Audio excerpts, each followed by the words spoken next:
Graça e paz, meu amado. Desculpa aí que a nossa live acabou caindo. Eu continuei pregando. Eu nem tinha reparado que a live tinha caído. Nos perdoe. E eu vou eu vou reiniciar aqui nosso sermão, né? Desde o início. Peço que você acompanhe, que você medite aí na sua casa. Quero agradecer a todos os irmãos que estão acompanhando. Amém. Era obrigação de todos os irmãos da igreja, pelo menos, estar aí fazendo os seus cultos aos domingos de manhã, estar ouvindo a palavra. Mas eu quero agradecer àqueles que estão fazendo isso. Que Deus te abençoe pelo apoio, que Deus continue derramando a sua graça e o seu poder sobre a sua vida. Amém? Então, abra sua Bíblia em Lucas, capítulo número 24, verso número 50, até o 53. Eu vou já estar lendo. Diz assim a palavra do Senhor.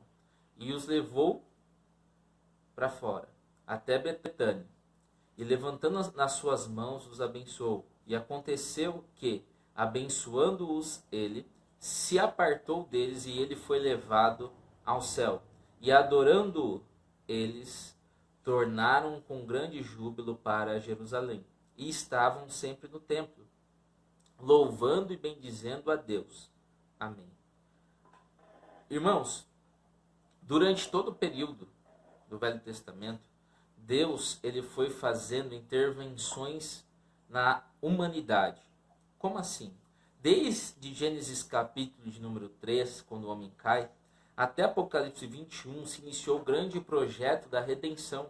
Ou seja, tudo que Deus foi fazendo mediante a história foi para trazer o homem à sua redenção, para fazer com que o homem que havia acabado de pecar voltasse e fosse redimido, restaurado, e voltasse novamente à sua estatura de varão perfeito, à sua estatura de criado segundo a imagem e semelhança de Deus.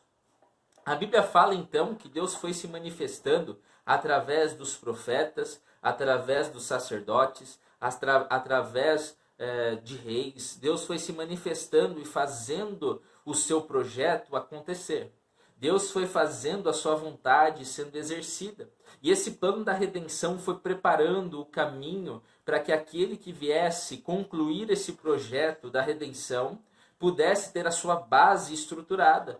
A Bíblia fala então que Deus vai lançar homens e mulheres a falarem profecias, a trazerem mensagens a respeito desse que traria a redenção não só sobre Israel, mas sobre todas as nações da terra. Então, começa a criar-se um clímax sobre aquilo que iria acontecer, sobre aquilo que estaria vindo sobre a terra. E quando nós olhamos para o cenário geral, nós vemos agora nesse texto, em Lucas, capítulo 24 e 50, a conclusão de um ato, a conclusão de um momento. Nós temos Cristo nascido e nascendo de uma mulher, a qual ele se tornou 100% homem, abdicando-se da sua glória, da sua majestade como Deus. Ele vem agora se encarnar, se fazer homem. Preste bem atenção no que Filipenses, capítulo de número 2, verso número 5 até o 8º, vai nos dizer. Seja a atitude de vocês a mesma de Cristo Jesus, que embora sendo Deus, não considerou que o ser igual a Deus era algo o que devia se apegar. Mas esvaziou-se a si mesmo, vindo a ser servo, tornando-se semelhante aos homens. E sendo encontrado em forma humana, humilhou-se a si mesmo e foi obediente até a morte e morte de cruz. Preste bem atenção.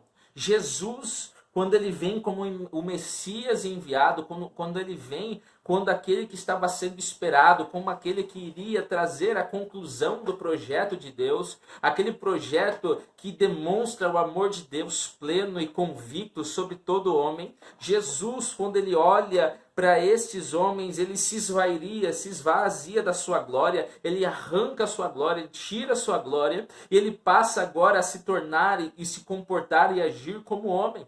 A Bíblia vai nos ensinar que ele passa dos mesmos sofrimentos, ele passa as mesmas tentações, ele sofre como nós homens sofremos. Ele está agora habilitado a ser um homem como nós somos. Cristo, ele vem e ele se esvazia para que esse projeto que demonstra o amor de Deus, que demonstra a graça de Deus, que demonstra o amor de Deus pudesse ser concluído em nossas vidas. E nós vemos a conclusão desse projeto é que Cristo tinha no seu coração unificar novamente todos os povos e fazer com que aqueles que crescem no seu nome se tornassem filhos de Deus. Reaproximar aqueles que outrora estavam perdidos e estavam lançados em seus pecados, mortos em seus pecados, retornassem próximos a Deus novamente. E quando nós olhamos João, capítulo de número 12, o evangelista, o evangelho segundo João, nós vamos dizer que ele vai dizer a seguinte coisa: mas a todos quanto receberam, deu-lhes o poder de serem feitos filhos de Deus, aos que creem no seu nome. Esse sacrifício de Jesus, esse esvaziar de Jesus tem um propósito. Que propósito? Que eu e você não sejamos mais o cachorrinho que come debaixo da mesa a migalha que cai do seu Senhor, mas não, que nós nos tornemos filhos, filhos com direito, filhos com herança, filhos agora que podem entrar diante do seu Pai e falar com Ele com toda intimidade, que podem se achegar até Ele para buscar consolo, que podem buscar nele aquilo que é necessário para que as suas vidas possam se tornar dele. Nós podemos se chegar até Deus, se aproximar de Deus, viver debaixo das potentes mãos do Senhor.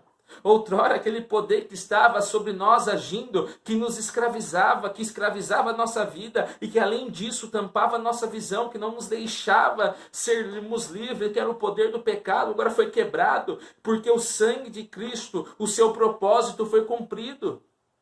Os seus discípulos estão acompanhando este Jesus.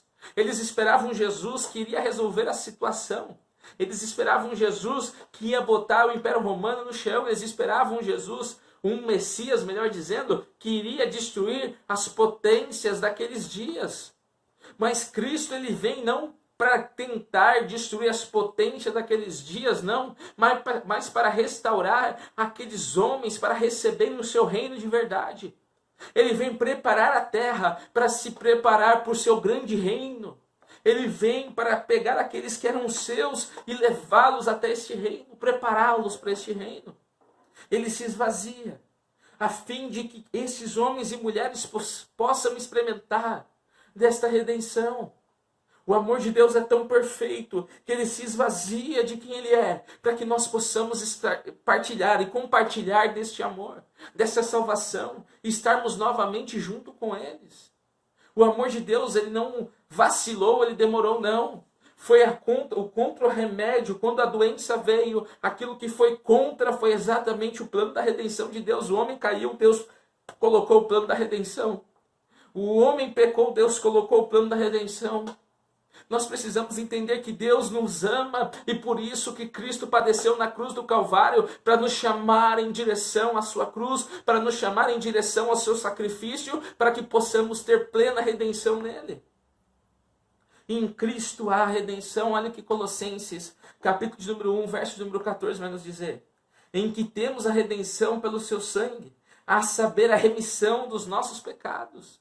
Esta redenção, ela se inicia por intermédio do sangue de Cristo.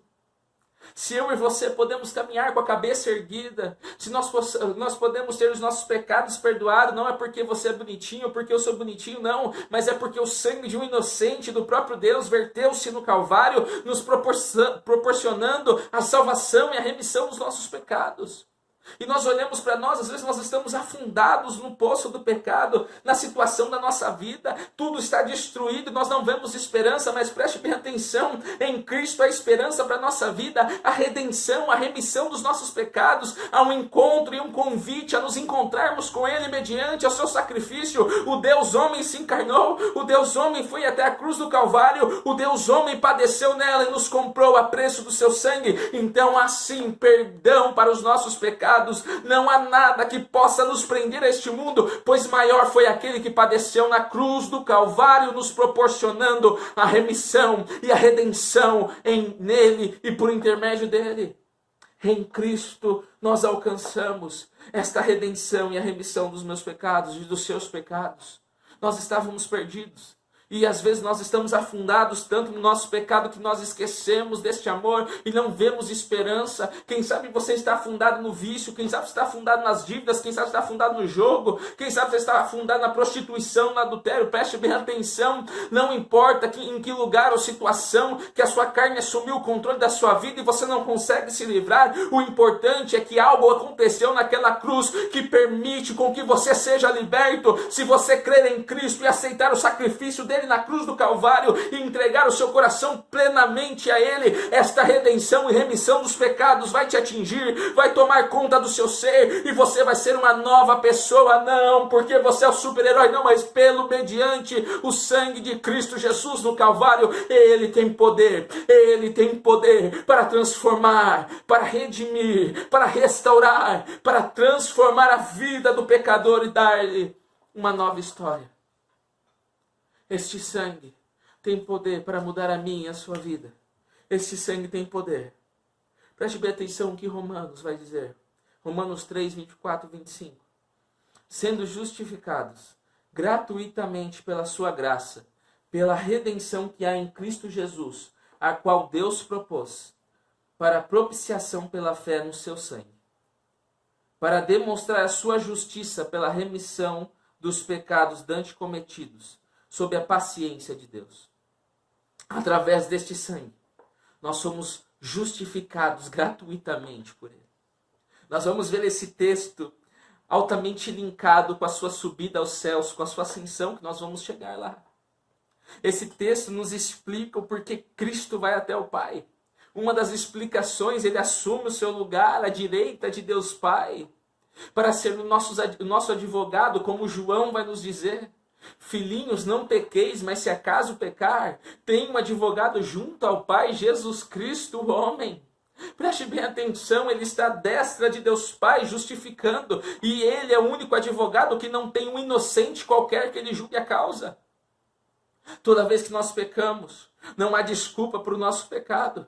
Mas Jesus, ele nos justifica, porque ele fala, eu paguei o preço por este povo. Foi o meu sangue que os purifica de todo pecado. É o meu sangue que perdoa os seus pecados. É o meu sangue que lava estes homens e estas mulheres. Toda vez que nós pecamos, Cristo demonstra a sua justificação. Ele apresenta aquilo que justifica quem nós somos, o nosso pecado. E através dele nós somos redimidos dia após dia. E somos transformados a um novo homem, uma nova mulher, mediante ao poder do seu sangue.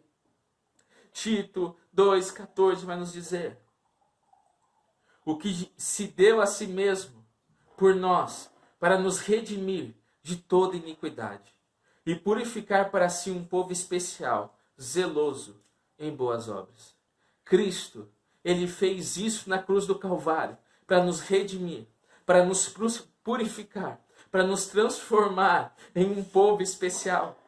Preste bem atenção. Você não é especial por causa de você mesmo, ou porque você é bonitinho ou bonitinha, não. Você é especial por causa de Cristo. O sangue de Cristo te tornou especial. O sangue de Cristo te fez ser uma nova criatura. O sangue de Cristo te elegeu para fazer parte de um povo e você é filho de Deus.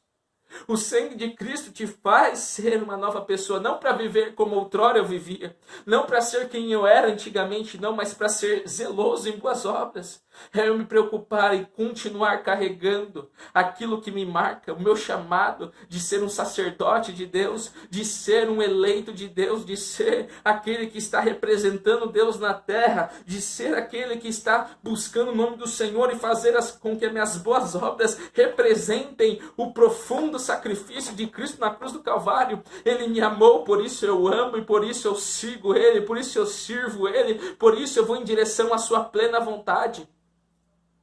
Preste bem atenção. O sangue de Cristo nos faz viver profundamente a palavra de Deus. Cristo, ele padece naquele Calvário. Os seus discípulos ali, que acompanharam aquele Cristo, que viram aquele Cristo homem, que viram aquele Cristo cheio de poder realizando milagres, que viram aquele Cristo que parou a tempestade, aquele Cristo que andou sobre as águas, os seus apóstolos ali, aqueles mesmos homens que viram Pedro, Simão, viu a pesca maravilhosa, que viram no Monte da Transfiguração. Esses mesmos homens agora, eles se sentem perdidos e sozinhos porque Cristo morreu. E eles ainda não tinham se aprofundado em entender o que significava Cristo ter padecido e morrido. Eles não estavam atentos. Mas Cristo, ele havia padecido, mas no dia da sua morte ele dá um grito, ele fala, está consumado. O está consumado de Cristo significava que o projeto da redenção não tinha mais volta, que ele foi concluído e que a partir dali a única coisa que nos aguarda e que nos aguardaria seria ele retornar. Ele está na cruz, sim, o Cristo homem padece, o Cristo homem morre, o Cristo que encarnou morreu, e ele padece naquela cruz, sim, ele padeceu ali. Mas a Bíblia também nos fala que ao terceiro dia ele ressuscita. E Paulo fala, se Cristo não ressuscitou, se os mortos não ressuscitam, então comamos e bebamos e morramos, porque não há esperança. Mas se Cristo ressuscitou, logo todos nós com ele ressuscitaremos. Ao terceiro dia, ele bate e ele mostra que ele venceu a morte, que ele venceu o inferno, que não já tinha mais aguilhão, que não existia nada nesse universo que poderia pará-lo. Ao terceiro dia ele declara que tudo aquilo que tinha força, que tinha poder sobre os homens, tinham sido esmagado debaixo das suas potentes mãos. Nós nascemos esperando o dia da nossa morte, porque nós sabemos que um dia nós vamos morrer, que nossos familiares vão morrer, mas Cristo mostrou que ele venceu a morte.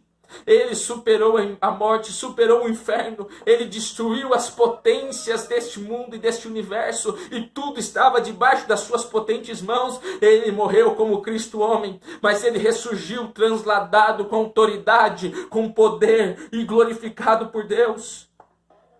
E agora em Atos, capítulo de número 1, verso número 5, nós vamos ver aquele mesmo Cristo falando para Jesus, falando para os seus discípulos a seguinte coisa: porque na verdade João batizou com água, mas vós sereis batizados com o Espírito Santo não muito pouco depois desses dias.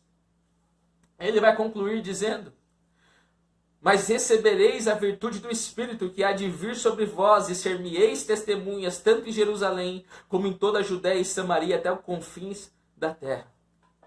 Os seus discípulos estão agora se despedindo do seu mestre. Eles ainda não tinham adquirido o conceito de ser como Cristo. Eles viram sim o Cristo dos milagres, mas agora eles precisam imitá-lo. E vão agora até a grande despedida de Cristo. E Cristo fala assim: vocês precisam receber do céu algo que vai fazer com que vocês sejam testemunhas de quem eu sou, que vai fazer com que vocês mudem quem vocês são e se pareçam comigo. Sim, eu estou indo para o céu, mas convém que eu vá, para que o Espírito desça. Cristo, então, é um discurso que está lá em João, capítulo número 14. Preste atenção. Cristo, ele está se preparando para subir. Ele está preparando-se para ir ter-se junto com o Pai, para estar e entregar para o Pai: este é o meu povo. Este é o povo que o Senhor me deu, está nas tuas mãos. Ninguém se perdeu a não ser o filho da perdição. Ele vai agora receber o seu galardão por ter concluído a tarefa de Deus. Mas antes disso, ele precisa falar aos seus discípulos que eles vão ser revestidos, que eles vão ter um poder sobrenatural, que eles vão começar a caminhar de um pensamento diferente do pensamento que eles tinham. Se Simão tinha traído antes, agora ele não vai trair mais negando, ele não vai negar mais. Se os seus discípulos queriam fazer o fogo cair e consumir os samaritanos, agora eles não vão fazer mais. Se eles queriam se assentar à destra de Jesus para crescer-se, agora eles não vão querer mais, porque viria algo do céu que mudaria a história desses discípulos. E essa era a promessa de Cristo: eu vou subir sim, mas vocês vão receber um poder extraordinário. O Espírito Santo vai descer sobre vocês, e vocês serão minhas testemunhas. Vocês vão andar como eu ando, vocês vão falar como eu falo, vocês vão agir como eu ajo. Vocês serão diferentes, vocês serão capacitados para andar neste mundo, mesmo que eu não esteja com vocês. vocês presencialmente e carnalmente, porque eu subo ao meu Pai, mas vocês estarão preparados para passar por adversidades, por tribulações, por provações, para serem perseguidos, para passarem por doenças, porque o Espírito Santo descerá sobre vocês e serão minhas testemunhas, e não só testemunhas daquilo que eu falei e preguei, mas serão testemunhas daquilo que vos aguarda, do céu que está sendo preparado por vós, porque eu subirei ao Pai, mas irei preparar-vos lugar, para que aonde eu estiver, vós também estejais. Olha o que Deus vai falar agora. Após ele fazer tudo isso, após Cristo vencer no Calvário, após Cristo manifestar a sua glória naquele Calvário, ele agora vai nos falar lá em Filipenses, o apóstolo Paulo, no capítulo 2, do verso número 9 a 11. Por isso, também Deus o exaltou soberanamente. Lhe deu um nome que está acima de todo nome, para que ao nome de Jesus se dobre todo o joelho dos que estão no céu e na terra, debaixo da terra, e toda língua confesse que Jesus Cristo é o Senhor, para a glória de Deus Pai. Preste bem atenção. Ele padece sim no Calvário. Ele passa por todas as dores sim. Mas agora ele está preparado para subir. Ele está preparado para encontrar-se com Deus Pai nos céus. E o seu nome agora vai sendo glorificado e exaltado sobre toda e sobre acima de toda potestade e principado. Ele vai sendo enaltecido, engrandecido, magnificado. Sim, ele se diminuiu, mas agora ele é glorificado sobre todos. O mesmo Cristo que padeceu na cruz do Calvário agora ressuscita, abençoa os seus discípulos com as suas mãos e ele começa a ser levado aos céus sobre uma nuvem. As suas mãos que ele abençoa ainda traz a marca dos cravos, ou melhor, dos pregos que transpassaram as suas mãos. Aquele Cristo que está subindo, está sendo glorificado, está indo ao céu, ainda tem as marcas do seu lado, aonde foi perfurado com uma lança. Ele está à destra do Deus vivo, sim, o Deus exaltado, mas o Deus homem, aquele que encarnou, aquele que padeceu, aquele que morreu, mas que consumiu a sua tarefa e foi glorificado acima de todos. Preste bem atenção, tudo isso nos dá uma grande motivação, porque o mesmo Cristo que padeceu e ressuscitou, ele estará voltando para buscar a sua igreja, não somente a sua igreja, não somente eu e você, ele vai buscar não só a presbiteriana renovada, mas todos aqueles que creram no seu nome e se debruçaram debaixo da sua presença, todos aqueles que acreditaram nele, que sofreram, que tiveram aflições, que perseveraram até o fim, venceram. Ele virá, ele foi nos preparar lugar, mas ele voltará para que nós estejamos juntamente com ele. Creia, não desista. Saiba que esse mesmo Cristo que passou por todas as dificuldades, ele está agora conduzindo a nossa vida. Ele está nos abençoando, ele está nos guiando por intermédio do seu Santo Espírito. E você e eu temos o Espírito Santo dentro de nossas vidas, que nos guia em direção à vontade de Deus. Então, mesmo que as coisas se apertem, lembre que Cristo sofreu e que ele venceu. E da mesma forma que ele sofreu e venceu, nós também, e mesmo que estejamos sofrendo, venceremos nele e conseguiremos ir até o final. Amém, meu amado? Eu agradeço a você. Eu agradeço a você que está se esforçando e buscando a presença de Deus nesses dias difíceis, que tem clamado, que não tem colocado desculpa, que não tem se acomodado com os afazeres e as distrações dessa vida, mas que tem se debruçado debaixo da potente mão do Senhor. Fique com Deus, fique na paz do Senhor Jesus e nós nos vemos em breve. Deus abençoe, não se esqueça de inscrever-se no canal, de curtir a nossa página no Facebook e nos seguir no Instagram, @renovada_mk, que nós vamos estar sempre, estamos postando coisas novas lá. Deus abençoe e fique com a paz do Senhor.